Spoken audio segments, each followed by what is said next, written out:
Hello everyone, my name is Mariam Mokhtar. This is what I noticed in Malaysia.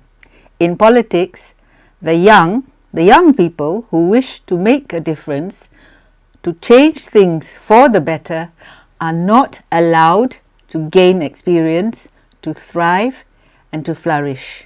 Look at many of the major political parties of Malaysia. The old guard hold sway. They won't let go of power. They have become too comfortable and greedy for the 3 P's: position, power and perks.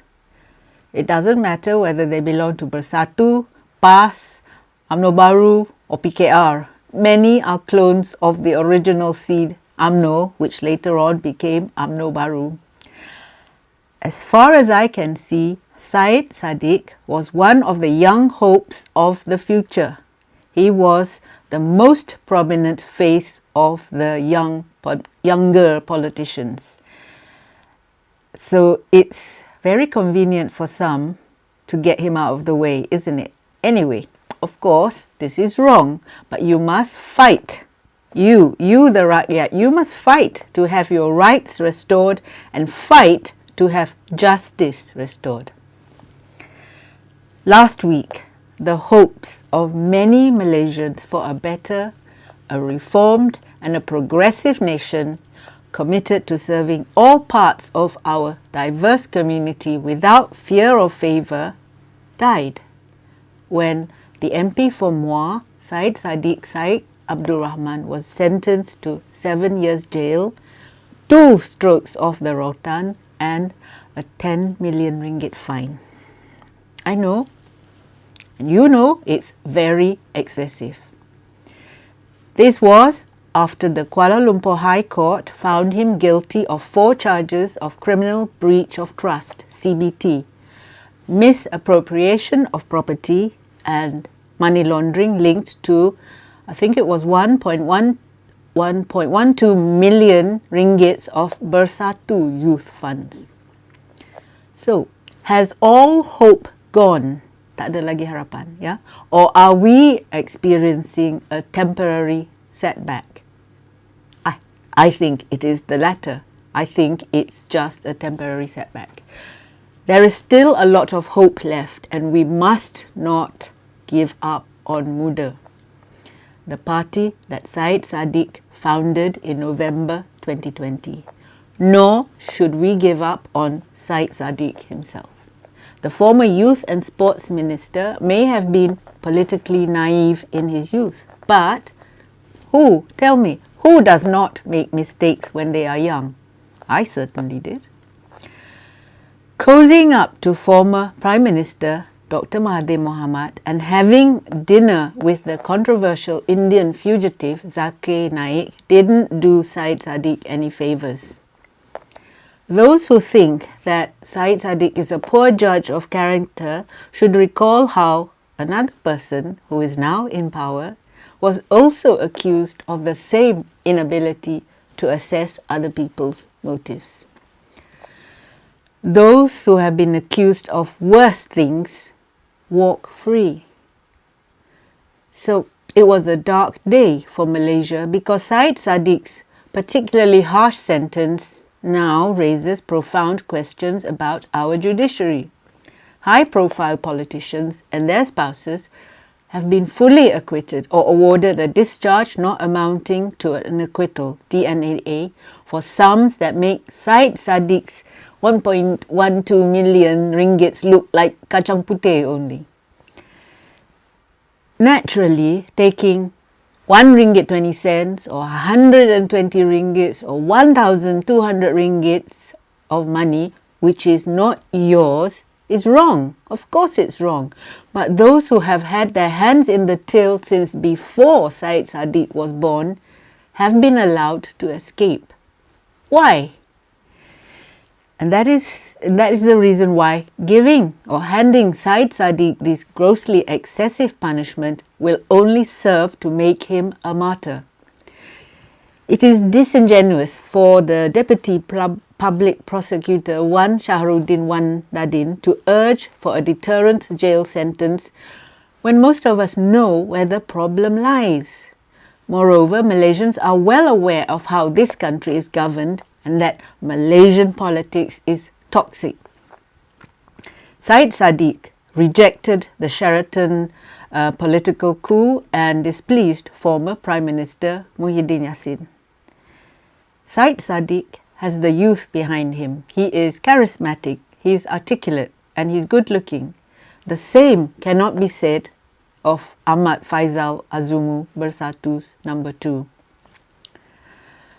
If you recall, Syed Saddiq was charged during Muhyiddin's Perikatan Nasional administration. If you dare to speak out and if you dare question your elders, you are seen as a threat.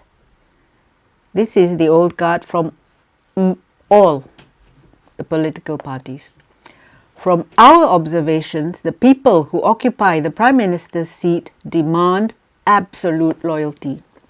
Syed Saddiq has upset 2 former Prime Ministers. He rebuffed Muhyiddin Yassin. He rejected Dr. Mahathir's Pejuang Party.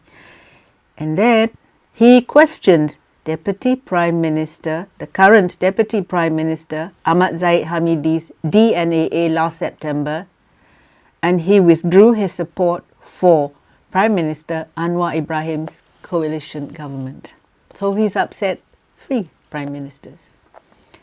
For the Bandani administration, Zahid is worth his weight in gold because without Zahid commanding UMNO Baru to support Pakatan Harapan, there would be no coalition government, no unity government.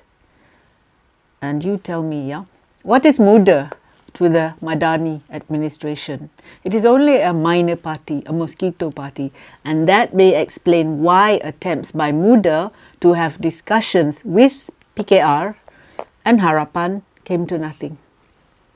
Wan Shahruddin acknowledged Syed Saddiq's contributions to society, but he said that the message of a stiff sentence should be delivered because of the multiple CBT cases taking place nowadays.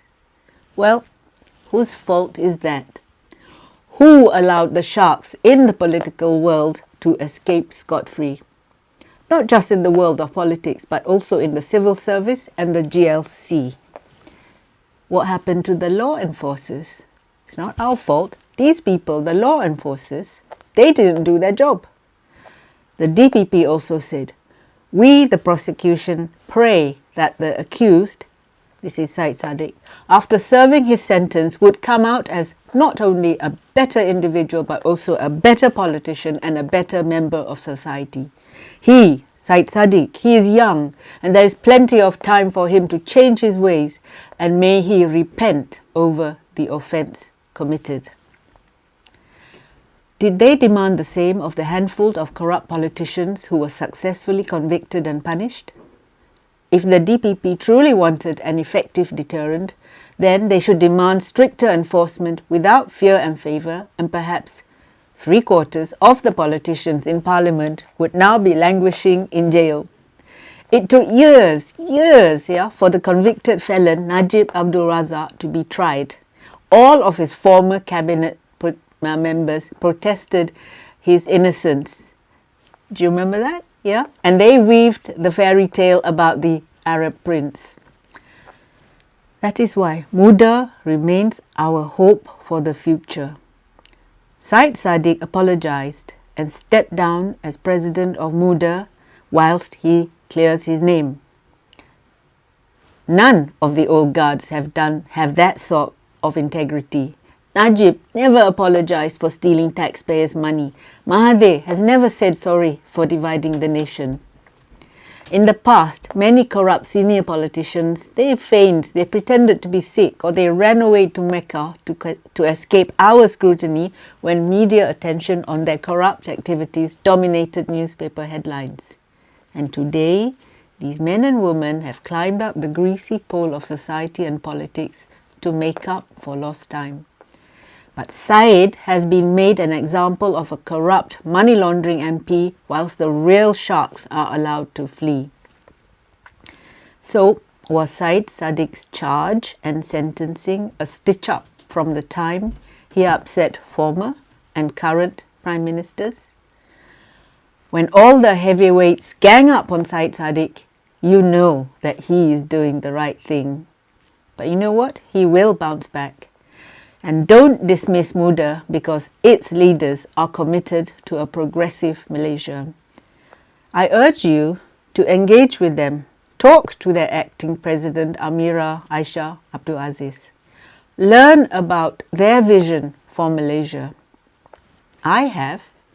Many times I've spoken with them, and I have no doubt about their passion and commitment for a better Malaysia.